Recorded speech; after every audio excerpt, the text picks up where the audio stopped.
कधी मीडियामध्ये बातमी म्हणजे दादा नॉट रिचेबल, दादांनी पत्रकारांसोबतचा संवाद टाळला. मुळात त्यांच्या स्वभावात ते नव्हतं. त्यांच्या आवाजावरूनच त्यांच्या स्वभावाच्या संदर्भात सगळे निकष लावून मोकळे व्हायचे. तर त्या पद्धतीचे दादा हे आम्ही खूपदा अनुभवले. भीती वाटायची. माझ्यावर कधी चिडले नाही, मी कधी ओरडा नाही खाल्ला. रात्री 11-11, 12-12 वाजेपर्यंत आमचं बोलणं होत नाही तिथपर्यंत थांबायचे. आमच्यासाठी वाढीव डबा मागवायचे घरून. नाही, मुलं अजून बोलायची राहिली आहेत. कुठलंही एज ग्रुप हा दादांसोबत रिलेट करायचा. अगदी सहज सगळे आजीदादाच म्हणायचे त्यांना. दादांनी तुम्हाला क्रिकेटला जायची पण एक संधी दिलेली होती. नक्की काय किस्सा होता तो? इतक्या सगळ्या आठवणी आहेत, पण दादांचं अकाली जाणं ही बातमी तुमच्यापर्यंत कशी आली आणि तुम्ही कुटुंबाची त्यावेळेला नक्की स्थिती काय झाली?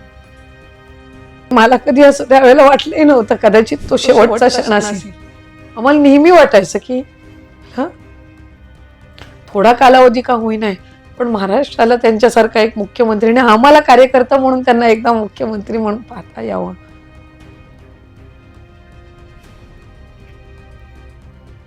आम्हाला जसं दादांनी कुटुंब म्हणून सांभाळलं, तसा त्या माऊली म्हणून आम्हाला सगळ्यांना नक्की सांभाळतील.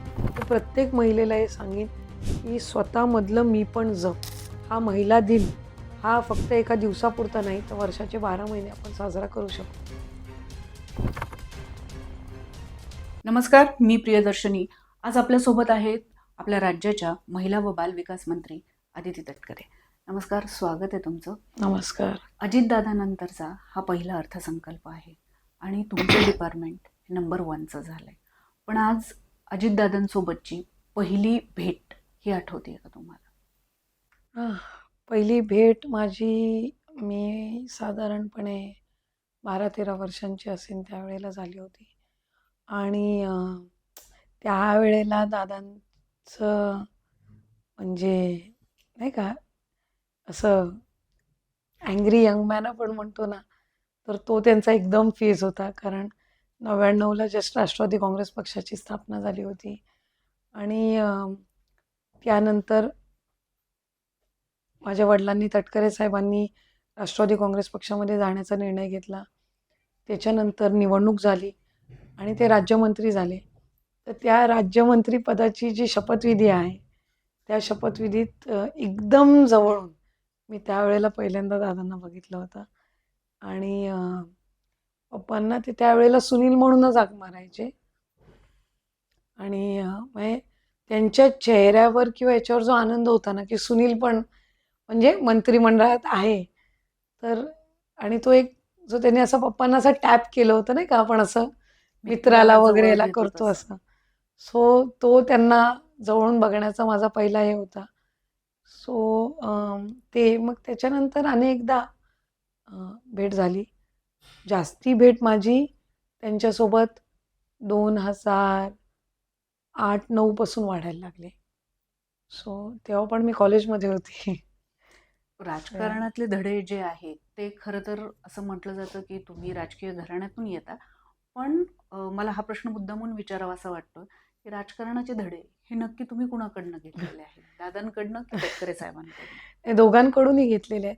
कारण लहानपणापासून आपण ज्या घरामध्ये वावरतो, खरं तर माझा लहानपणी वडिलांसोबतचा सहवास फार मर्यादित होता. कारण आम्ही शाळेत असताना, लहान असताना वडिलांचं राजकीय क्षेत्रातला तो संघर्षात म्हणजे पूर्ण संघर्षातला त्यांचा तो काळ होता. कारण 84मध्ये आजोबा वारले, त्यावेळेला मी जन्माला आले नव्हते. अचानक ते वारल्यानंतर त्यांनी 6 महिन्यातच निवडणूक लढवली वडिलांनी. पण ते निवडणुकीत पराभूत झाले. त्याच्यानंतर त्यांनी युवक अध्यक्ष म्हणून काम केलं. मग नंतर 90ला त्यांना संधी मिळाली नव्हती. 92ला ते अध्यक्ष झाले, तेव्हा मला वाटतं मी 3-3.5-4 वर्षाची असेन. सो आय स्टील रिमेंबर वेगली. पप्पा अध्यक्ष होऊन आले, निवडून आले, त्यावेळेला त्यांनी मला गेटवरच असं उचललेलं होतं वगैरे. त्या थोड्या वेग मेमरीज आहेत. आणि त्यावेळेला त्यांचा तो पूर्ण संघर्षात्मक काळ असल्यामुळे लहानपणाच्या आमच्या फारशा काही त्यांच्यासोबतच्या मेमरीज या नव्हत्या. अगदीच आम्ही महिन्यातून वगैरे एकदा त्यांना भेटलो तर, किंवा अगदीच जर आम्ही ठरवलं की 12-1 वाजता ते घरी यायचे, जेवून आलेले नसायचे, तर ते आपण थांबावं त्यांच्यासाठी. म्हणजे नाही का असं त्यावेळेला म्हणजे लहान असताना वगैरे. तरच जर त्यावेळेला 2 मिनिटं भेट झाली तर रिपोर्ट कार्डवर सही त्यांचीच असायची. त्यामुळे तो रिपोर्ट कार्ड आला, की ते येईपर्यंत आम्ही वाट बघायचो, की वहिनी येऊन सही करावी. ॲब्सेंटी नोट असायची ना आपल्याकडे, हम्म, आपण हम्म, हम्म. शाळेला दांडी मारल्यावर आपल्याला ती सही पेरेंटची लागायची सही त्यावेळेस. लागायची, तर ती त्यांचीच असायची. तर मग त्यामुळे त्यावेळेला भेट व्हायची त्यांची. शक्यतो मी आणि भाई रिझल्ट वगैरे ना, त्या आले शनिवार, रविवारी हॉलमध्ये गर्दी असतानाच घेऊन जायचो. म्हणजे फार काही बघायला चान्स नाही चान्स मिळणार नाही असं. मिळणार वगैरे असं. पण त्याच्यानंतर त्यामुळे लहानपणाचा त्यांचा सहवास फार कमी होता. म्हणजे मला तर आठवतं, मी 10वी पास आउट होईपर्यंत, भाई 10वी पास आउट होईपर्यंत आमच्या वडिलांना माहिती नव्हतं हे 10वीत आहेत. तर जास्ती त्यांचा सहवास मला 2008-09 नंतर, मी ज्यावेळेला प्रचारामध्ये ज्यावेळेला त्यांच्या उतरली, त्यावेळेला माझा आणि त्यांचा सहवास जास्ती व्हायला लागला. भाई आणि त्यांचा कदाचित जास्ती असू शकेल, कारण तो माझ्यापेक्षा वयाने 5-6 वर्षांनी मोठा आहे आणि मुलगा असल्यामुळे थोडं नाही का असं कार्यक्रमां वगैरेमध्ये पण सहज घुसणं पण होतं. सहज घुसणं होऊन जातं. तर त्या पद्धतीनं होता. ते 15 वर्ष मंत्री असताना मला मंत्रालयात म्हणजे आलेलं आठवती, म्हणजे मला माहिती नव्हतं कुठं कार्यालय आहे किंवा काय. मी आलेलीही नसावी म्हणजे मंत्रालयात त्या कालावधीमध्ये. तो जास्ती राजकारणामध्ये आल्यानंतर त्यांच्यासोबतचा संवाद वाढला आणि त्यांच्या काही सवयी आम्ही लहानपणापासून बघत आलो. मेहनत करण्याची त्यांची जी काही तयारी असायची, राजकारणातली त्यांची चिकाटी, सगळ्यांसोबत मिळून मिसळून राहण्याचं त्यांचं हे, तर ते सगळं होतं. दादा ऑलरेडी एका पॉलिटिकल फॅमिली, एक लेगेसी, मोठी लेगेसी चालवत होते. म्हणजे पवार घराण्याची लेगेसी ही आपल्या राज्यातल्या पहिल्या 3 लेगेसीजमध्ये येत असावी. सो ते ती लेगसी हे करत होते. ते ऑलरेडी एक एस्टॅब्लिश्ड पॉलिटिशियन होते. मी दादांना, म्हणजे मी राष्ट्रवादी युवती संघटना स्थापन झाली, सुप्रियाताईंनी ती केली. त्यावेळेला आम्ही 6-7 जणींना विभागाचा अध्यक्ष बनवलेलं. म्हणजे कोकणाचं, उत्तर महाराष्ट्र, मराठवाडा, नाही का, विदर्भ, मुंबई असं. आम्हाला दादांनी, तेव्हा दादांचा जनता दरबार सकाळी 5:45चा असायचा आमच्या जुन्या पार्टी कार्यालयामध्ये. आणि ते 6:30ला यायचे. 5:45ला जनता दरबार सुरू होणं. ऑड टाईम आहे 5:45ला जनता दरबार सुरू होणं. त्यावेळेस तर चहा आम्ही, घ्यायची वेळ असते जनरली. हो, ते काहींची ती पण नसावी. माझी पण सुरुवातीला नसायची, बट तो जनता दरबार बघायला आम्ही यायचो. त्यांचा आणि आर आबांचा, स्वर्गीय आर आबांचा जनता दरबार बघायला आम्ही यायचो. दादांचा एक दिवस असायचा, बुधवारी आबांचा असायचा. आणि मला आठवतंय, युवती संघटनेचं पद सकाळी 7:10 दादांनी आम्हाला दिलं होतं. आणि तिथून मला अनेकदा मग त्यांच्यासोबत काम करायची संधी मिळाली. पप्पांसोबत त्यांचे खूप चांगले राजकीय सहकारी म्हणूनही राहिले. हळूहळू त्याचं मैत्रीमध्ये पण रूपांतर झालं. खूप चांगले त्यांचे संबंध आले. मी नेहमी बघितलं, की चांगल्यापेक्षा वाईट दिवसच त्या दोघांनी जास्ती एकत्रित अनुभवले. अगदी 2012 पासूनचा, 18-19 पासूनचा काळ असेल, त्याच्यानंतरचा असेल. त्यामुळे त्या पद्धतीनं राहिलं. आणि त्या सगळ्या ह्याच्यात मला नंतरच्या ह्याच्यात, ह्या 10-12 वर्षामध्ये मला दादांना एकदम जवळून मला अनुभवता आलं. आणि त्यांचा स्वभाव मला बघता आला, कारण त्यांच्या आवाजावरूनच त्यांच्या स्वभावाच्या संदर्भात सगळे निकष लावून मोकळे व्हायचे. पण ते तसं नव्हतं. आवाज जेवढा कडक, स्वभाव तेवढा मऊ. तर त्या पद्धतीचे दादा हे आम्ही खूपदा अनुभवले. एकदा खरं तर असं म्हटलं जातं की सभागृहामध्ये आल्यानंतरचे दादा हे वेगळे होते आणि तुम्ही जेव्हा राजकारणात आला तर थेट सभागृहात गेला नाही, तर तुम्हाला दोन्ही दादा अनुभवायला मिळालेले आहे. मला संघटनेमध्ये काम करत असताना पण दादा अनुभवायला मिळाले. मी संघटनेमध्ये कामाची सुरुवात केली त्यावेळेला पिचड साहेब अध्यक्ष होते. पक्षाचे प्रदेशाध्यक्ष पिचड साहेब त्यावेळेला होते. डावखरे साहेबांच्या बंगल्यावर कार्यालय होतं त्यावेळेला पक्षाचं. अनेकदा तिथं आम्ही म्हणजे त्यावेळेला जात असायचो, ज्यावेळेला युवती मेळावे ताईंच्या आणि दादांच्या उपस्थितीमध्ये होत होते त्यावेळेला. तर मी पिचड साहेब त्यावेळेला प्रदेशाध्यक्ष होते. पण दादा त्यावेळेला बारकाईनं संघटनेच्या कामामध्ये बघायचे. मुळात दादांना नवीन तरुण तरुणी राजकारणामध्ये आले पाहिजेत, शिकले पाहिजेत, ही सुरुवातीपासून त्यांना फार आवड होती. त्यामुळे त्यावेळेला मला त्यांना जवळून पाहता आलं. 2017 मध्ये मी जिल्हा परिषद अध्यक्ष झाली. मी पहिलं त्यांना भेटायला गेली होती. त्यामुळे प्रेमकोटला माझी त्यावेळेला मी त्यांना भेटायला गेली होती. मला ते इतकंच चांगलं काम करायचं. पण काम करत राहायचं. सगळं वेगवेगळ्या ह्यानी वेगवेगळ्या आपल्याला नाही का म्हणजे सजेशन्स येत राहतात. आपल्याला कुठे ना कुठेतरी आपलं लक्ष केंद्रित इथं-तिथं भरकटत जातो. पण नाही. आपण काम केलं की आपल्याला चांगली संधी मिळते आणि लोकांनाही आपण राजकारणी म्हणून एक काम करणारी आपली प्रतिमा झाली की आवडायला लागतो. तर ते त्यांचं सुरुवातीपासून हे असायचं. मीडियावर फार त्यांचा फोकस कधी नसायचा.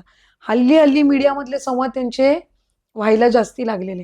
नाहीतर कधी मीडियामध्ये बातमी म्हणजे दादा नॉट रिचेबल. हं. दादांनी पत्रकारांसोबतचा संवाद टाळला. मुळात त्यांच्या स्वभावात ते नव्हतं. ते काम खूप करत आले. खूप असं आहे का कॅज्युअल आता असायचे ते त्यावेळेस. खूप पण ते जास्तीत जास्त वेळ कामामध्ये घालवायचे.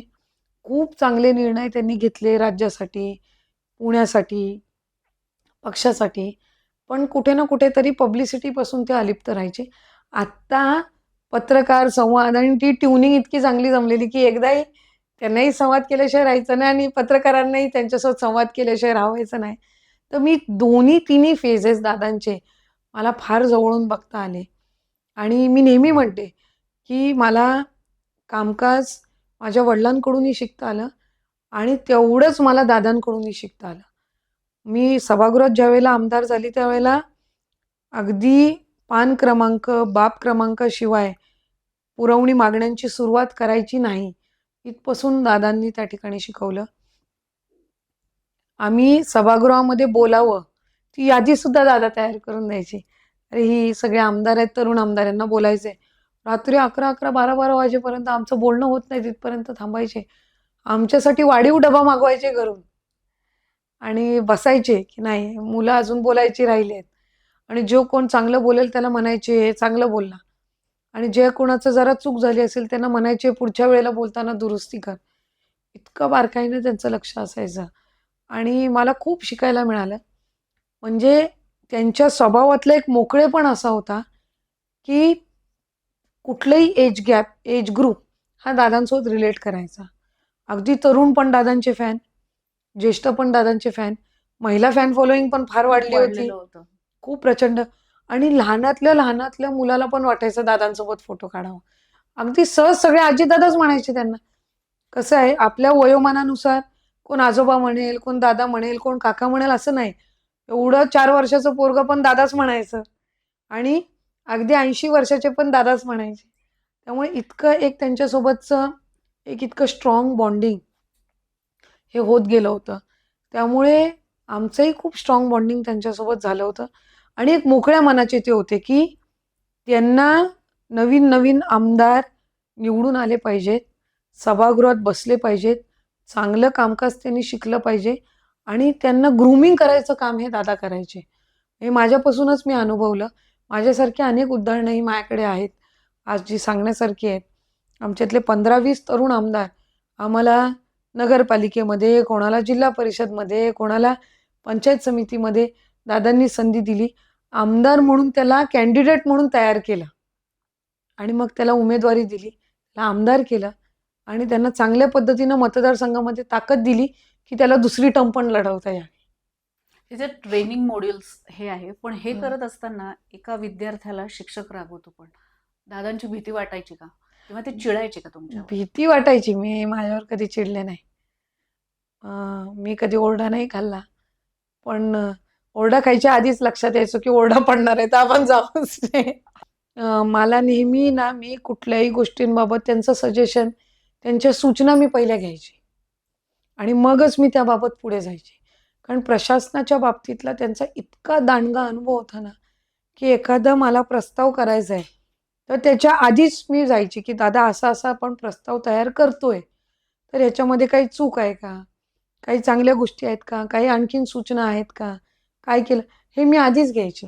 त्याच्यामुळे फार मला कधी ओरडा पडायचा नाही आणि आमच्यामध्ये आहे ना सगळ्यांमध्ये एक पद्धत असायची. आमची सगळ्यांची कामं दादांकडे असायचीच असायची. मतदारसंघात निधी पाहिजे, विभागाला काहीतरी पाहिजे, आमदारांना. तर आम्ही काय करायचो, एक 2-3 आमच्यातले आमदार आहेत ना, असे आम्ही हे करून की सकाळी दादा आले ना, की पहिले या 2-3 जणांपैकी एक जण जाऊन यायचं. मूड कसा आहे बघून यायचं आणि ते म्हणले ग्रीन सिग्नल दिला, मूड चांगला आहे. इतकी 1 तासात आमची तिकडे झुंबड व्हायची ना, मूड चांगला आहे तिथपर्यंत जायचं आणि Match काम केल्यासारखं करायचं म्हणजे होतंय.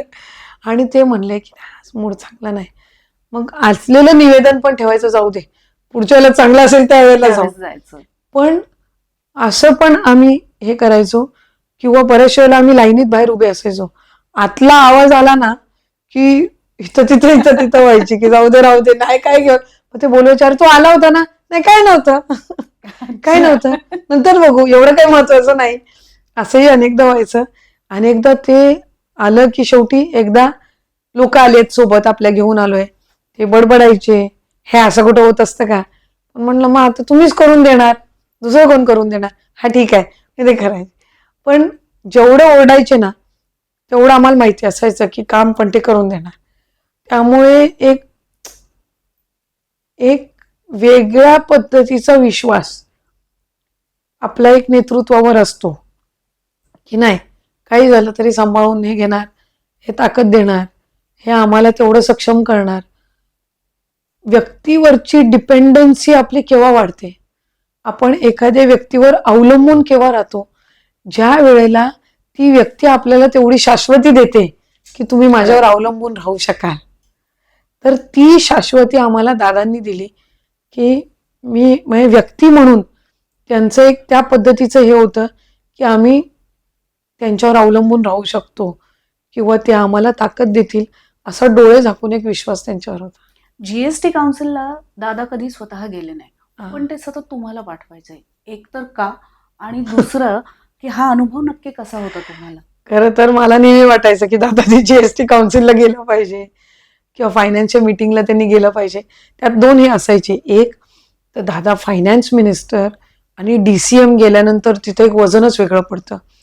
आणि दिल्लीमध्ये आहे ना दादांबद्दल एक वेगळं आकर्षण, कारण किती आपल्याला वाटतं की आपण राज्यामध्ये काम करतोय, पण एक लक्ष असतं सगळ्यांचं की कुठं कोण पॉवरफुल लीडर आहे, लीडरशिप आहे, निर्णय घेण्याची क्षमता आहे. तर एक वेगळं हे दादांबद्दल असायचं. तर ते एक हे होतं की मला असं वाटायचं की नाही का आपला नेता दिल्लीमध्ये, आणि ते दिल्लीत जायचे ना, असं त्यांचा असं गेटअपच वेगळा असायचा आहे का. तर तो गेटअप पण आपल्याला बघायला मिळावा आणि नाही असं एक त्या आपल्या नेत्याचं वलय आपल्याला दिल्लीमध्ये पाहायला मिळावं एक वेगळ्या पद्धतीचं. ही नेहमी मला एक एक भावना माझ्या मनामध्ये असायची. पण त्यांचं हे असायचं की आपल्याकडून समजा काही ना काही त्यांचे पूर्वनियोजित दौरे असायचे, अचानक हे आल्यानंतर त्यांना काही वेळेला जायचं असायचं, पण काही इथं दौरे आले की त्यांना जायला नाही मिळायचं. मला आठवते बऱ्याचशा कालावधीत तर निवडणुकीचा प्रचार किंवा काही ना काहीतरी चालू आहे आणि त्यांना शक्यच नसायचं. काही वेळेला त्यांनी तयारी केलेली असायची. जेवढ्या GST काउन्सिल, जेवढ्या ग्रुप ऑफ मिनिस्टरचे मीटिंग मी अटेंड केल्यात, त्याची पहिली ब्रीफिंग दादांनी घेतलेली आहे. सो ते कम्प्लिटली ब्रीफिंग घेऊन त्याच्यामध्ये त्यांनी सुचवलेल्या बाबी सगळ्या त्याच्यामध्ये असायच्या.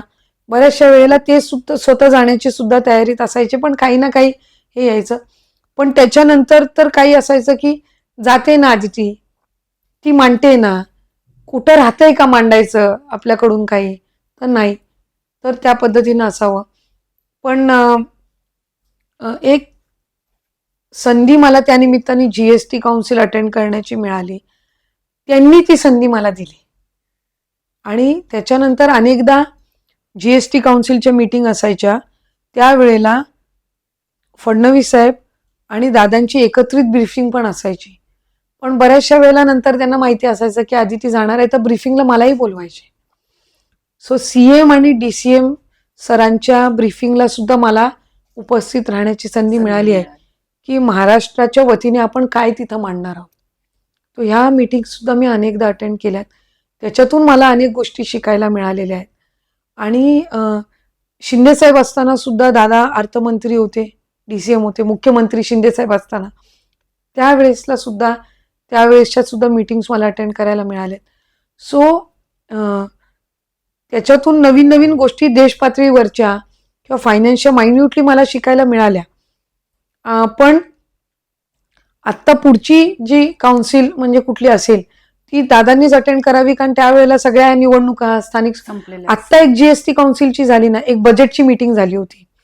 जेव्हा केंद्र सरकार जे बजेट मांडतं त्याच्या आधीच्या पूर्वतयारीसाठी राज्यांच्या मागण्यांसाठी एक मीटिंग ठेवलेली असते.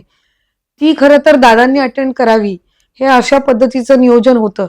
पण तेव्हा महानगरपालिकेच्या निवडणुका लागल्या होत्या, त्यामुळे ते तेव्हा त्या प्रचारात इतके होते की त्यांना ती मीटिंग अटेंड करता आली नव्हती. मग त्यावेळेला सुद्धा मला पाठवण्यात आलं होतं. तर अशा पद्धतीनं काही वेळेला मला त्यांनी अपॉर्च्युनिटी दिली की तू जा, तू मांडतेस ना, चांगल्या पद्धतीने मांडतेस ना, कुठे तक्रार नाही येत आहे. तर ते काही वेळेला त्यांच्या स्केड्यूलमध्ये ते त्यावेळेला दुर्दैवाने शक्य नाही व्हायचं, पण त्यांनी ती मला अपॉर्च्युनिटी दिली. मला आठवते अनेकदा राज्याचे मुख्यमंत्री म्हणून फडणवीस साहेबांनी सुद्धा अनेक डिबेट्स अटेंड करताना ज्या वेळेला या संदर्भामध्ये विचारलं गेलं तेव्हा तेही म्हणायचे की नाही, आदिती आमच्याकडून राज्याच्या वतीने तिथं जीएसटी काउन्सिलला जाते किंवा फायनान्शियल मीटिंगला अटेंड करते आणि she is doing a good job. So हा जो गुड जॉब आहे ना, ही करण्याची संधी मला दादांनी दिली आणि त्याला फडणवीस साहेबांनी अप्रुव्हल नंतर रिप्रेझेंट करण्याचं ते देत गेले. सो या दोन्ही गोष्टी होत गेल्या आणि मी म्हटलं तसं दादांना नेहमी वाटायचं की नवीन नवीन लोक आपल्या हाताखाली शिकली पाहिजेत. ही मानसिकता ही फार कमी नेत्यांमध्ये असते आणि ती दादांमध्ये होती. म्हणून एक कार्यकर्ता म्हणून आम्हाला नेहमीच त्यांचा एक एक एक वेगळाच म्हणजे एक बोलतो ना, एक डिफरंट लेवलचा एक अभिमान असा आहे आणि तो कायम राहणार. अगदीच तो तुमच्या बोलण्यामधून दिसून येतोय. तुम्ही फक्त जीएसटी काउन्सिलची संधीबद्दल आपण बोललो, पण दादांनी तुम्हाला क्रिकेटला जायची पण एक संधी दिलेली होती.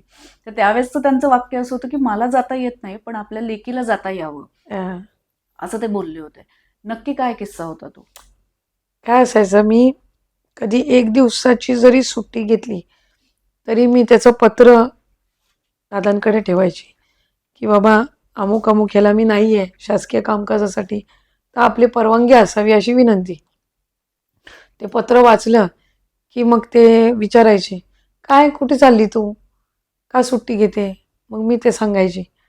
तर असंच मी ह्याला मॅच बघायला ज्या वेळेला जात होती, इंडिया वर्सेस पाकिस्तानची ती मॅच, सो मी त्यांना पत्र लिहिलं की मी 2 दिवस शासकीय कामकाजासाठी नाही आहे.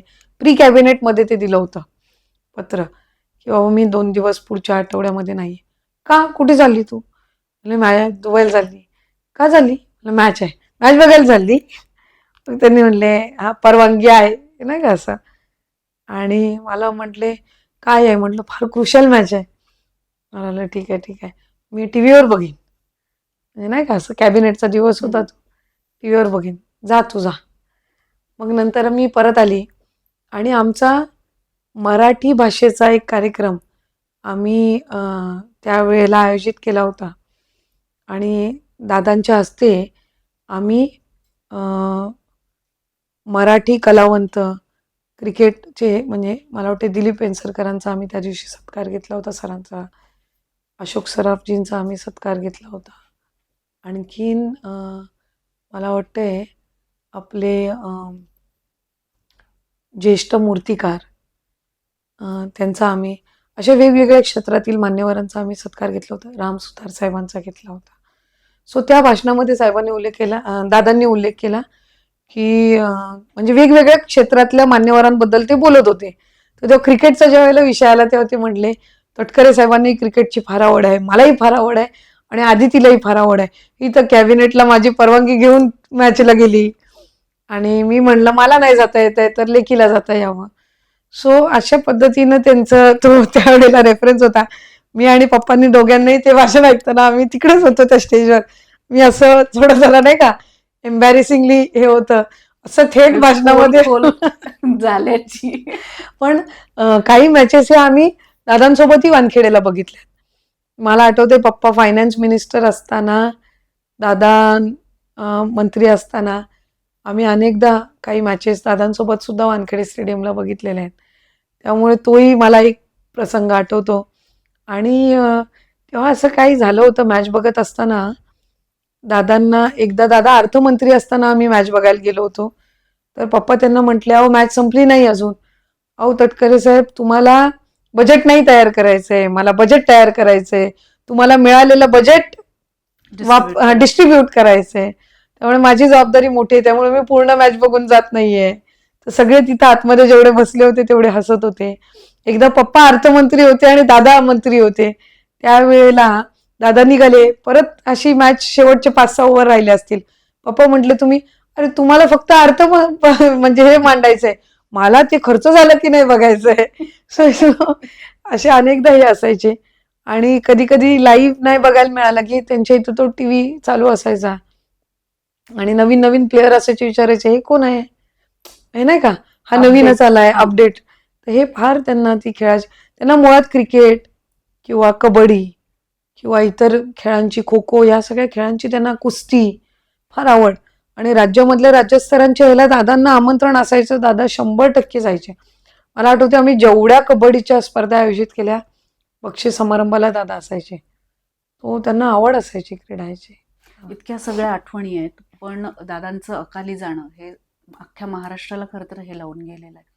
ही बातमी तुमच्यापर्यंत कशी आली आणि तुम्ही कुटुंबाची त्यावेळेला नक्की स्थिती काय झाली? मी सुतारवाडीला होती तेव्हा, कारण जिल्हा परिषदेचा प्रचार सुरू होता. आणि माझं खरं तर 24 तारखेला वगैरेच त्यांच्यासोबत बोलणं झालं होतं. 27ला मंत्रिमंडळाची बैठक होती, पण मी त्या मंत्रिमंडळाच्या बैठकीला आली नव्हती.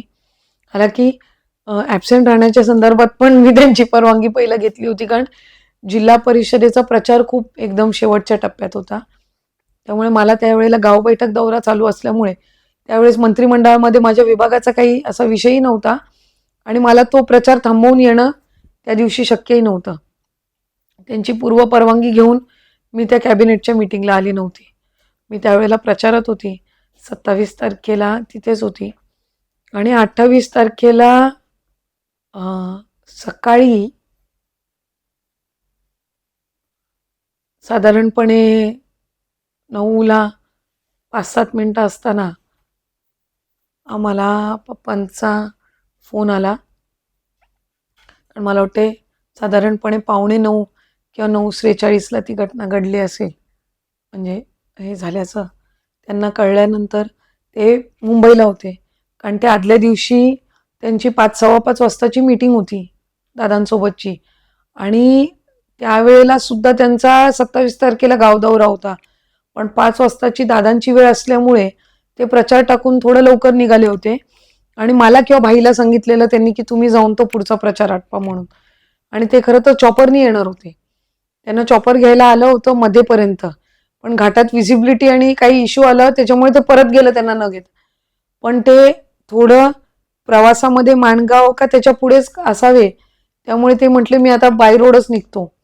आणि ते तसेच बाय रोड निघाले आणि ते साधारणपणे 5-5:15 वाजता पोचण्याच्या टार्गेटने ते होते, त्याच्यामुळे ते जवळपास मला वाटते 3-3:15लाच तिकडून निघाले असतील. आणि आता अटल सेतू वगैरे झाल्यामुळे त्यांना ते आल्यानंतर ते मला वाटते 4:15ला वगैरे तिकडे पोचून त्यांचं जे काही मीटिंग वगैरे ते सगळं करून असेल, त्यामुळे ते मुंबईलाच थांबले. खरं तर ते त्या दिवशी दिल्लीला जाणार होते. दुसऱ्या दिवशी राष्ट्रपतींचं अभिभाषण का असा काही प्रोग्राम होता, ज्याच्यासाठी सुनेत्रा काकी आणि प्रफुल्लबाई सुद्धा दिल्लीमध्ये होते. तर त्या दिवशीची रात्री 10 वाजताची फ्लाईट पप्पांची दिल्लीची होती, कारण ते आम्हाला सांगून निघालेले की मी उद्याचा दिवस नाही आहे, मी ते झाल्यानंतर मी परवा रिटर्न येतो. पण ती दादांची भेट झाली. त्याच्यानंतर मग ते सगळं झाल्यानंतर मग ते म्हटले की दुसऱ्या दिवशी पेणला फडणवीस साहेबांचा दौरा आला प्रचाराचा. सो CM येत आहेत तिथे आणि एकदम अंतिम टप्प्यामध्ये प्रचार आहे, त्याच्यामुळे मग त्या पद्धतीनं त्यांना काही चेंजेस दौऱ्यावर सगळ्या ह्याच्यामध्ये त्यांनाही करावे लागत होते. आम्ही गावाला होतो आणि गावाला असताना सकाळी हा फोन आला. पप्पांना ज्यावेळेला कळलं त्यावेळेला 9 वाजता आम्हाला फोन आला. तिथपर्यंत टीव्हीवर वगैरे काय अशी बातमी आली नव्हती. आणि त्यांचा फोन आल्यावर ते म्हटले दादांचा असा असा मेजर अपघात झालाय, असं मुसळेचा फोन आलाय आणि काही सुधरत नाहीये, काही असं हे नाही. आम्ही त्यांना म्हटलं, "आम्ही इकडून निघतो." ते म्हणले, "नाही, मी बारामतीला जायला निघतोय." आम्ही म्हटलं, "आम्ही सुतारवाडीतून निघतो." आम्हाला तरी असं वाटायचं नाही, अपघात झालाय म्हणजे असतील, लागलं कारण असेल, तिथपर्यंत खरचटलं हां, असेल. टीव्हीवर बातमी वगैरे काही सुरू झाली नव्हती. पण त्यांना जो फोन आला होता, मग त्यांचा फोन आल्यानंतर मी पण फोन लावायला, म्हणजे मुसळे काकांना मी पहिला फोन लावला. ते तिथून म्हणजे ते रडतच होते. त्यांचं ते ऐकून मलाही म्हणजे ज्या आरती रडतायत म्हणजे काहीतरी आहे. कुणकुण लागली. तुम्हाला मलाही इतकं म्हणजे त्यावेळेला रडायला आलं. आणखीन मला 2-3 फोन आले. मला मग तिथपर्यंत काही आम्हाला सुचत नव्हतं. मी आणि भाई आम्ही तिकडून निघालो लगेच सुतारवाडीतून. आणि 15-20 मिनिटात टीव्हीवर सुद्धा बातमी चालू झाली होती. टीव्हीवरचे काय ते म्हणजे हे यायच्या आधीच आम्ही निघालो होतो तिथून. पण मग नंतर फोन आणि ह्याच्यावर वगैरे ते सगळे व्हिडिओज आणि ते सगळं बघत असताना पण आम्हाला जाईच तो असं कुठंतरी वाटायचं. खोटं असावं, ते असावे किंवा ॲडमिट केलेलं असावं, उपचार सुरू असावे, असं काहीतरी परत तिकडून फोन यावा. पण तसं काय आम्ही तिकडे पोचेस्तोवर काही फोन आला नाही. मग आम्ही हॉस्पिटलला गेलो.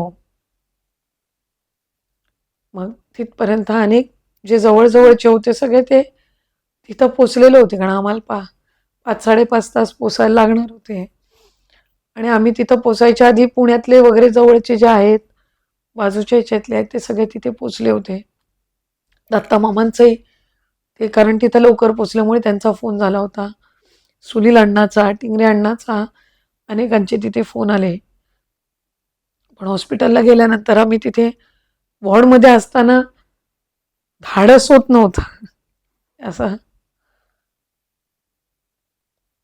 म्हणजे आपण ज्या वेळेला आपलं म्हणजे सर्वस्व हे गमावतो आणि ते असं तिथं पडद्याच्या पलीकडे ते आहे, मला वाटतं त्या क्षणापेक्षा जास्ती म्हणजे वेदनादायी काय असू शकत नाही. मग आम्ही बराच वेळ तसेच सगळे एकमेकांना सावरत तिथं, कारण त्यांचं अशा पद्धतीनं अचानक आमच्यातनं निघून जाणं हे मान्य आपण कसं करावं. एक एक वर्तुळ असतं, ते वर्तुळ कधी पूर्ण होतं, ज्या वेळेला आपण ती व्यक्ती आपण हसत खेळत बघितलेली असते आणि तीच ती एक मेमरी आपल्या ह्याच्यामध्ये असते ना, आणि त्यांना असं अचानकपणे हे करणं आणि त्यांना आम्ही शेवटच्या ह्याच्यात बघूही शकलो नाही, तर ते वर्तुळ कंप्लीट होणार कसं. सो आमच्यासाठी ते 27 तारखेपर्यंत जे आहे त्यांच्या, तर त्या पद्धतीनं आहे. मी 5 तारखेला माझ्या मतदारसंघात ते आले होते. मी त्यांच्यासोबत येतानाही प्रवास केला होता. चॉपरने आम्ही एकत्र आलो होतो, मी, पप्पा आणि ते. आम्ही राजभवनला उतरलो होतो.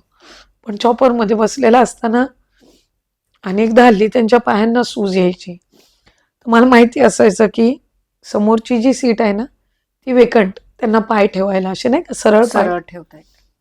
सो आम्ही ज्या वेळेला तिथून रायगडमधून निघताना चॉपरमध्ये बसलो, मी बसलेली, माझ्या समोर पप्पा बसलेले त्या बाजूला, त्यांच्या बाजूला दादा बसलेले आणि समोरच्या खुर्चीत त्यांची एक काही हँडबॅग असेल किंवा माझी, त्या दोन्ही मी उचलून माझ्या इथं अशा खोचून ठेवल्या होत्या. साईडला ठेवून. मला म्हटले, "तुला बसायला जागाच राहणार नाही."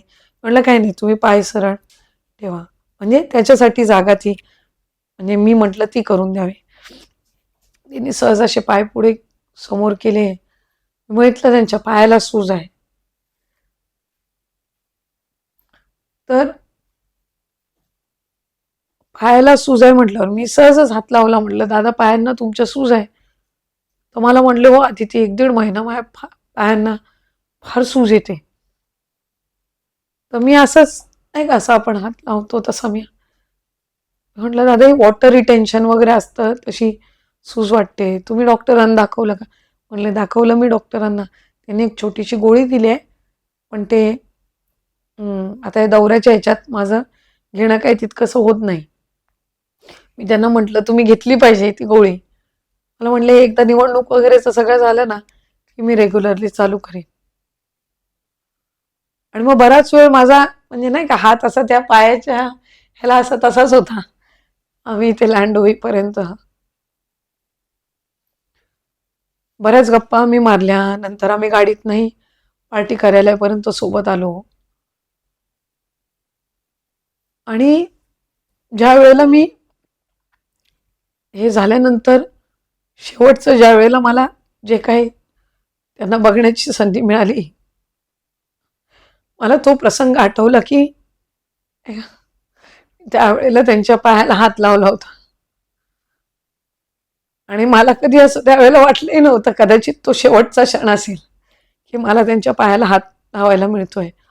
त्याच्यानंतर निवडणुका चालू होत्या, एक मंत्रिमंडळाची बैठक झाली नाही, आम्ही कोण फार मुंबईत येत नव्हतो. माझं 23-24 तारखेला त्यांच्यासोबत बोलणं झालं होतं. तेव्हाही त्यांच्यासोबत PA वगैरे कोण नव्हता, त्यांचा बॉडीगार्ड होते त्यांच्यासोबत, त्यांच्या मोबाईलवरनं माझं बोलणं झालेलं.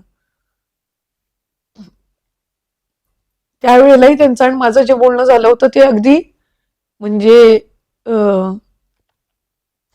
एखाद्या आपली नाही का लहान सहकारी आहे, मुलगी आहे, अशाच पद्धतीनं जसं आपल्याला धीर निवडणुकीच्या ह्याच्यामध्ये जसं हे देतात त्या पद्धतीचं त्यांचं ते होतं.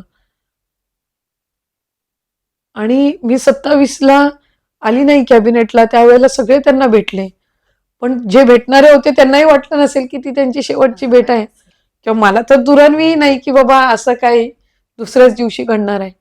मला आज वाटतं की त्या मंत्रिमंडळाच्या बैठकीला मी असती तर कदाचित शेवटचा बघ तो ते मला भेटता आलं असतं. सो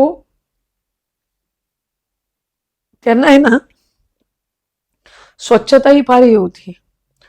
तर कधी आपल्या म्हणजे ह्याला असा साधा असं म्हणजे इथं काय लागलंय डाग कपड्यावर किंवा असं काय ह्याला लागलंय असंही त्यांना अजिबात आवडायचं नाही.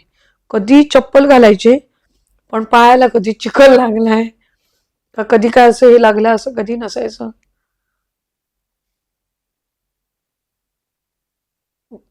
त्यांच्यासोबतच असं का व्हावं. आणि आम्ही सगळे त्यांना जवळून बघायचो. त्यांच्याबाबत अनेक गैरसमज होते. मी नेहमी म्हणायची की त्यांचा आवाजच असा, पण आतून इतका प्रेमळ, इतक्या खुल्या मनाचा स्वभाव क्वचितच आपल्याला पाहायला मिळेल. आणि तो त्यांचा होता, तो आम्ही अनुभवला. आणि म्हणून कुठं ना कुठं तरी आम्हाला वाटायचं ना, आम्हाला नेहमी वाटायचं की थोडा कालावधी का होईना पण महाराष्ट्राला त्यांच्यासारखा एक मुख्यमंत्री आणि आम्हाला कार्यकर्ता म्हणून त्यांना एकदा मुख्यमंत्री म्हणून पाहता यावं.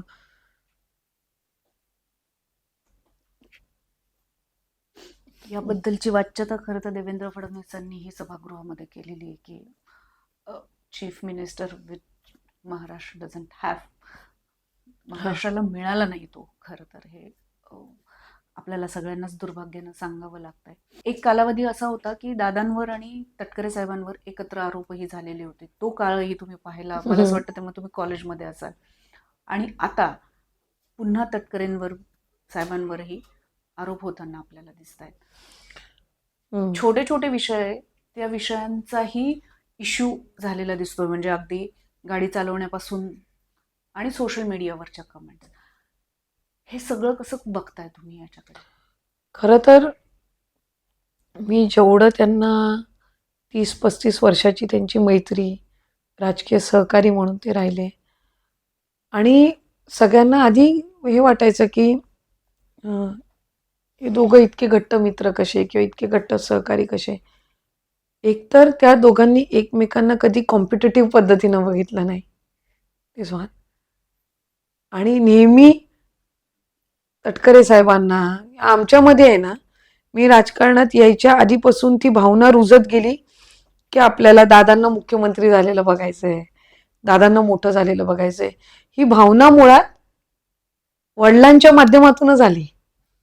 कारण तटकरे साहेबांची जी जवळीक दादांसोबत होती, एक दादांचं सहकारी म्हणून त्यांना नेहमी वाटायचं की दादा उच्च पदावर असावेत किंवा त्यांच्या म्हणजे नाही का माध्यमातून पुढचं पक्षाची वाटचाल व्हावी किंवा सरकारमध्ये एक त्यांचं भक्कम स्थान निर्माण व्हावं, ही त्यांची भावना कुठेतरी त्यांच्या माध्यमातून आमच्या यांच्याकडे सरकत गेली. कारण तेव्हा आमचं वैचारिक हे घडत होतं ना, मी त्या फेजमध्ये होतो. सो ते घडतं कधी आपल्या अवतीभोवती काय चाललंय ह्याच्यातनं आपण एखाद्या व्यक्तीला कुठल्या कटाक्षाने बघतो हे तसं होत जातं ना. मी आदरणीय पवार साहेबांना सुद्धा बघितलं, मला त्यांच्यासोबत सुद्धा संवाद साधण्याची संधी मिळाली, मला दादांसोबतही काम करण्याची अगदी जवळून काम करण्याची संधी मिळाली. हे मी माझं भाग्य समजते, कारण मी त्यांना माझ्या वडिलांचे सहकारी म्हणून बघितलं, पण मी त्यांची कधी एक कनिष्ठ सहकारी होईन हा त्यावेळेला दुरान्वी विचार नव्हता. सो मला तेही भाग्य मिळालं. मला ताईंसोबतही काम करण्याची युवती संघटनेच्या माध्यमातून संधी मिळाली. त्यामुळे त्यांनी मोठं व्हावं, त्यांनी मुख्यमंत्री व्हावं, त्यांनी पक्ष संघटन त्यांच्या ह्याच्यामध्ये वाढावं, ही सुरुवातीपासून भावना आमच्यामध्ये रुजत गेली. आणि जसं जसं आम्ही दादांच्या जवळ येत गेलो तशी तशी ती भावना अधिकच मजबूत होत गेली, अधिकच ती आमच्यातली इच्छा वाढत गेली की अरे नाही, आपल्याला आपल्या नेत्याला म्हणजे ह्या पदावर बघायचं आहे नाही का. तर ते होत गेलं. आणि एक गोष्ट आम्ही नेहमी बघितली की चांगले दिवस त्या दोघांनी किती एकत्रित बघितले असतील मला माहीत नाही, पण वाईट दिवसामध्ये त्यांनी एकमेकांची साथ नाही सोडली आणि त्यांनी वाईट दिवसच जास्ती बघितले. अगदी 2012 पासून चौकशीच्या ह्याच्यामध्ये दोघं राहिले, एकत्रित राहिले, कधी एकमेकांची साथ सोडली नाही. 2014 ते 18चा 19चा कालावधी असो, 19च्या नंतरचा कालावधी असो, आणि सगळ्यांना हे होतं जिथं अजितदादा आहे तिथं तटकरे नाव असणार, म्हणजे ते असणारच. अनेकदा दादांना इंटरव्ह्यूजमध्ये विचारलं जायचं, राजकारणात तटकरे सोडून तुमचा मित्र कोण, म्हणजे तटकरे आहेतच, ते सोडून तुमचे मित्र कोण. तर खरं तर दादांचे सगळ्यांसोबत खूप चांगले मैत्रीपूर्वक संबंध होते. आज सगळ्यांना जी त्यांची कमतरता वाटते ते त्यांचे संबंध होते म्हणूनच वाटते. त्यामुळे अनेकांसोबत त्यांचे खूप जवळून संबंध होते. मी लहान असताना विलासराव देशमुख साहेब, दादा, सुशील कुमार शिंदे साहेब, RR आबा, तटकरे साहेब, ह्या सगळ्या ह्यांना आम्ही जवळून बघतच आम्ही राजकारणामध्ये येण्याची आमची इच्छाशक्ती त्या ठिकाणी झाली. मला आठवते विलासराव देशमुख साहेबांचा एक एक जी स्टाईल, एक हसतमुख चेहरा, ऑरा, एक वेगळा ऑरा घेऊन ते यायचे ना. आणि असं बघूनच आपल्याला ना किती जण तिथं असू द्या आपलं लक्ष तिथं राहणारच. म्हणजे नाही का, आपण अशी नजर फिरवताना आपण फिरवू, पण ते दिसले की again will come back to him. So त्या पद्धतीचा ऑरा, आणि मला वाटतं तोच ऑरा दादा कॅरी करायचे. ते आले की त्यांच्याकडे बघितल्याशिवाय त्यांना म्हणजे तिथून काही नजर हटायची नाही. पण मी coming back to his and my father's relation, दादांनाही एक विश्वास होता की काही असेल तरी सुनील हा माझ्यासोबत असेल. आणि माझ्या वडिलांचंही नेहमी असायचं की काही आहे, आपल्याला दादांसोबत राहायचं आहे. एवढं स्ट्रॉंग बॉन्डिंग आणि कम्युनिकेशन त्यांचं होतं. ज्या वेळेला दादांचं हा अपघाती निधन झालं, अनेक राजकीय घडामोडी जडजड होत गेल्या, आणि एक व्यक्ती म्हणून माझ्या वडिलांना कदाचितच तो क्षण मिळाला असेल त्या to sink in that fact, तो एक मोमेंट ना की बसून की बाबा ही व्यक्ती ज्याच्यासोबत आपण 30-35 वर्ष होतो, आपला दिवस नाही संपायचा या व्यक्तीसोबत फोनवर बोलल्याशिवाय किंवा भेटल्याशिवाय. ती व्यक्ती आपल्याला आता परत कधीच दिसणार नाही, भेटणार नाही, त्यांच्यासोबत आपल्याला सहवास कधी मिळणार नाही. हा म्हणजे स्वतःसोबत बसून ते मान्य करण्याचा क्षण कदाचित त्यांना मिळालाच नसेल, तो कदाचित त्यांना मिळावा. कारण आमच्या सगळ्यांपेक्षा जास्ती सहवास तर त्यांचाच होता त्यांच्यासोबत. सो बॉन्डिंगही त्यांचं तितकं स्ट्रॉंग होतं. तो जेव्हा ह्या सगळ्या घडामोडी होत गेल्या, टीका तर दादांसोबत असतानाही अनेकदा त्यांनी दोघांनी मिळून सामोरे गेले. दादांना दादांच्या राजकीय प्रवासामध्ये अनेकांना कदाचित ते हवेहवेसेही वाटायचे, काहींना कदाचित काही काही क्षणाला नकोसेही वाटले असतील. पण कुटुंब म्हणून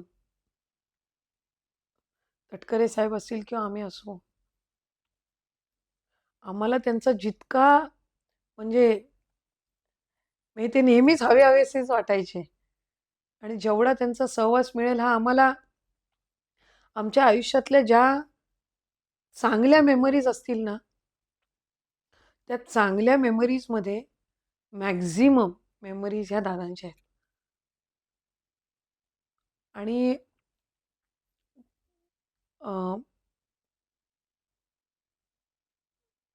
माझ्या वडिलांचा आणि दादांचा जो एकमेकांवरचा विश्वास होता, तो शेवटी दादांच्या पश्चात त्यांच्या कुटुंबाची साथ देणं आणि जे दादांच्या पश्चात दादांना जे अपेक्षित असेल की आम्ही त्यांच्या पाठीशी उभं राहणं, मला वाटते त्या गोष्टी आम्ही केल्या. आणि त्या गोष्टी करत असताना आमच्यावर टीका होणार, कारण आपण जे सगळे निर्णय घेतो किंवा सगळ्या गोष्टी ज्या करतो त्या 100% कधी सगळ्यांना पसंत पडत नसतात. काहींना ते योग्य वाटतात, काहींना अयोग्य वाटतात. पण हल्ली सोशल मीडिया हे माध्यम झालंय, की एखादी गोष्ट जर तुम्हाला नाही पटली, तर मग तो माणूसच चुकीचा. हे मत मांडण्याचं ते एक माध्यम झालंय. त्यांच्यापैकी किती जण दादांना कधी भेटले असतील? दादांचा आणि तटकरे साहेबांची मैत्री, त्यांचा राजकीय प्रवास किती जणांना माहिती असेल? मला जर विचारतं 99% जणांना माहीत नसेल. कारण जर माहिती असतं तर ते तशा कमेंट करू शकत नाहीत. त्यामुळे प्रत्येकाचा बघण्याचा एक दृष्टिकोन असतो. आज तू जे करशील ते तुझ्या पद्धतीनं योग्य असेल. कदाचित समोरच्याला वाटेल की ते अयोग्य आहे.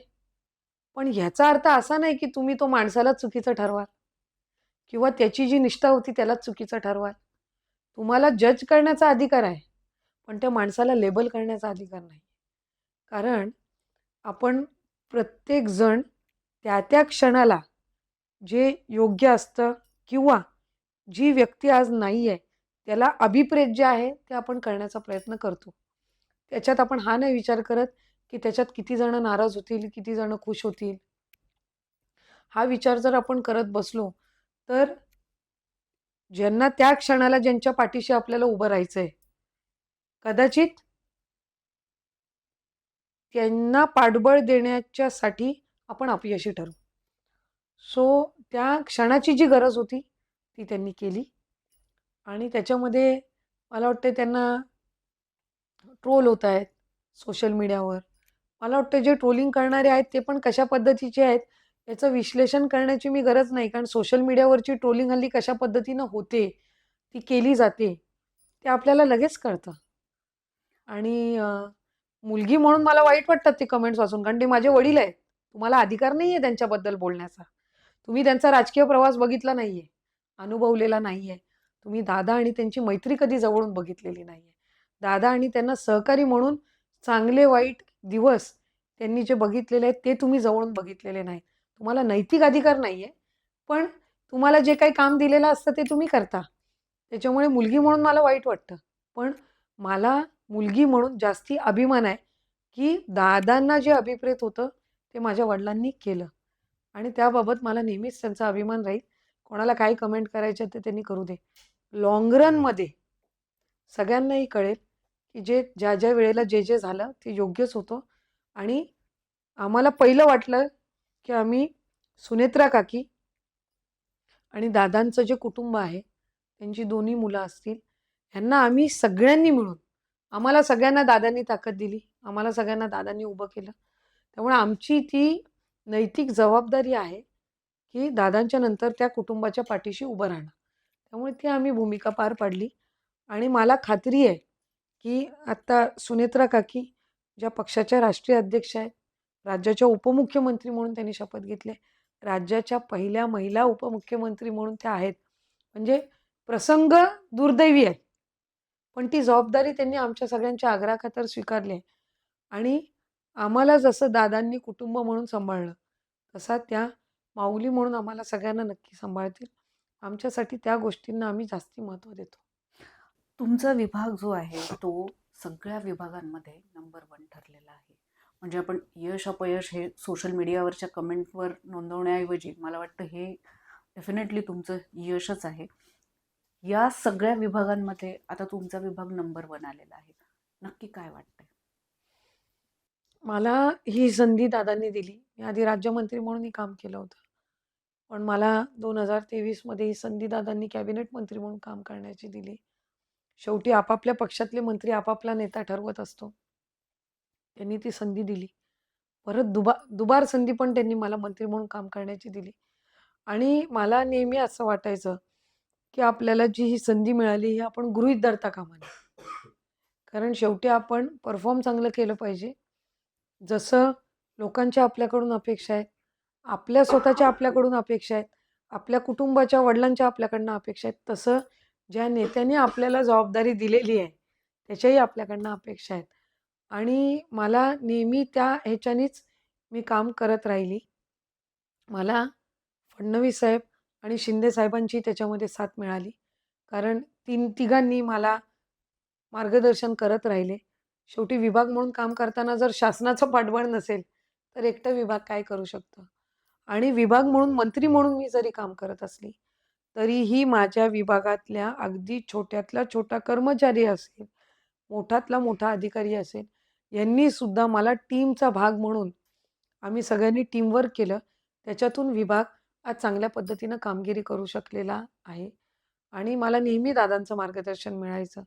बारीक-सारीक निर्णय जरी घ्यायचा असेल, तरी मी त्यांच्या सूचना घ्यायची, त्यांचं गाईडन्स घ्यायची. आणि मला आठवतंय ज्यावेळेला मला वेगवेगळ्या पद्धतीनं सन्मानित केलं जायचं, मी पहिलं त्यांच्याकडे जायची. त्यांना दाखवायची, हा पुरस्कार आज मिळाला. विभागाचा पहिला नंबर आला. पहिला फोन त्यांचा अभिनंदनाचा आला. आणि चांगलं काम करत राहा. मी पण पहिला फोन त्यांना करायचे, की विभागाचं असं-असं हे झालं, परफॉर्मन्स चांगलं झालं. त्यामुळे ते नेहमी प्रोत्साहन देत राहिले. आणि आपल्याला माहिती असतं बॅक ऑफ द माइंड, की आपल्याला हे चांगलं काम केलं, की हे पाठबळ देणार. आणि ते पाठबळ मला नेहमी त्यांचं मिळत राहिलं. त्याच्यातून मी हे परफॉर्मन्स मला देता आलं आणि मी पुढेही प्रयत्न करीन. कारण त्यांच्या खूप आठवणी आहे. त्यांचं खूप गाईडन्स मिळत गेलेलं आहे. आणि मुळात काम करत राहणं, हे जे त्यांचं ब्रीदवाक्य राहिलं, हे आमच्या सगळ्यांसाठी पुढे काम करण्यासाठी चांगल्यातलं चांगलं मंत्रिपद किंवा आमदार म्हणून किंवा लोकप्रतिनिधी म्हणून परफॉर्म करण्यासाठी हे ब्रीदवाक्य मला वाटतं पुरेसं आहे. अगदीच. मोस्ट कॉन्ट्रोव्हर्शियल स्कीम जी आहे, ती तुमच्या वाट्याला आलेली होती. पण ती अजूनही रन पुढच्या वर्षीही होणार आहे. एकंदरीत आपल्याला ते दिसतंय. या लाडक्या बहिणीच्या योजनेमुळे तुम्हाला खरंच असं वाटतं का, की महिला सक्षमीकरण झालेलं आहे? आणि त्याचे मेजरमेंट्स नक्की आपल्याला काय ठरवता नाही, येतील? पूर्णपणाने सक्षमीकरण झालं असेल अशातला भाग नाही. पण पहिलं पाऊल उचललं गेलं सक्षमीकरणाचं. कारण कसं आहे, आधीच्या 5-25 वर्षापूर्वीचं सक्षमीकरण आणि आत्ताचं सक्षमीकरण ह्याच्यामध्ये फरक आहे. आत्ता महिलांना सक्षम करत असताना फायनान्शियली सक्षम करणं हा त्याच्यातला पहिला भाग आहे. मग त्यांच्यावर होणारे जे वेगवेगळे अत्याचार असतील, सुरक्षता असेल, हा त्याच्यातला एक भाग येतो. फायनान्शियल लिटरसी, आर्थिक साक्षरता हा तितकाच महत्त्वपूर्ण घटक आहे. आणि पुढच्या चांगल्या आयुष्यासाठी, आरोग्यमय आयुष्यासाठी त्यांना तयार करणं. ह्या सगळ्या गोष्टी या महिलांना सक्षम करतं. आणि त्या पद्धतीनं सरकारनी महायुतीच्या सरकारच्या कालावधीमध्ये महिला धोरण आलं 4थं. त्याच्यात खूप बारकाईनं आपण काम केलं. ते लवचिक धोरण आपण केलं. म्हणजे त्याच्यामध्ये बदल आपल्याला काळानुसार करता येतील. आणि त्या पद्धतीनं स्कीम्स आखल्या गेल्या म्हणून त्याचे फेजेसमध्ये हे पहिलं पाऊल उचललं गेलेलं आहे आणि याचे लाँग टर्म जे पडसाद आहेत, हे आपल्याला पुढच्या कालावधीमध्ये पाहायला मिळतील. अगदी आईचं नाव बाळाच्या नावासमोर लावण्याचा निर्णय असेल. कोणाला वाटलं असेल ह्याने काय फरक पडणार आहे? नाही. त्याच्याने सामाजिक, वैचारिक बदल घडतो. ते लहान मूल ज्यावेळेला त्याच्या आईचं नाव त्याच्या वडिलांच्या आधी घेतं, त्यावेळेला त्याला कळतं की महिला आणि पुरुष वेगळे नाहीत. आई आणि वडील वेगळे नाही आहेत. आणि या वैचारिक ह्याच्यामध्ये ज्यावेळेला ते मूल वाढेल, ते संस्कार ज्यावेळेला त्या वैचारिक संस्कार त्याच्यामध्ये घडतील, त्यावेळेला पुढच्या कालावधीमध्ये पुरुष आणि महिला या वेगळ्या आहेत किंवा समानता याची जी विचारसरणी आहे, ही त्याच्यामध्ये रुजवण्याची गरज लागणार नाही. ती लहानपणापासूनच त्याच्यामध्ये आपसूक तयार झालेली असेल. ह्या सगळ्या निर्णयांमागे डेफिनेटली तुमचं विजन होतं. या महिला दिनाला तुम्ही आमच्या प्रेक्षकांना नक्की काय शुभेच्छा द्याल? मी आपल्या माध्यमातून सगळ्यांनाच महिला दिनाच्या खूप शुभेच्छा देईन. सगळ्या महिलांना देईन. मी प्रत्येक महिलेला हे सांगेन, की स्वतःमधलं मी पण जप. कुठेही नातेसंबंधांमध्ये ते हरवू देऊ नको. तुमचं स्वतःचं अस्तित्व राहणं, तुम्ही आर्थिकरित्या सक्षम होणं, ज्या वेळेला तुम्ही स्वतःकडे पाहाल, त्यावेळेला त्याच्यामध्ये मी पण दिसली पाहिजे. अशा पद्धतीनं महिलांची वाटचाल ही राहिली पाहिजे. एकमेकांची साथ द्या. कुठेही कॉम्पिटिटिव्ह भावनेने जर आपण राहिलो, तर आपण एकमेकींना मागेच खेचत राहू. पण प्रत्येकासाठी इथं खूप स्पेस आहे, जागा आहे. प्रत्येकाने आपण नवीन-नवीन गोष्टी शिकल्या पाहिजेत, सक्षम झालं पाहिजे. या मानसिकतेने आपण राहिलो, तर खरंच हा महिला दिन हा फक्त एका दिवसापुरता नाही, तर वर्षाचे 12 महिने आपण साजरा करू शकू. अगदी खूप समर्पक शब्दात तुम्ही शुभेच्छा दिल्या. तुम्ही या एवढ्या व्यस्त कार्यक्रमांमध्ये तुम्ही आम्हाला वेळ दिला त्याबद्दल खूप खूप धन्यवाद. Thank you. Thank you. धन्यवाद.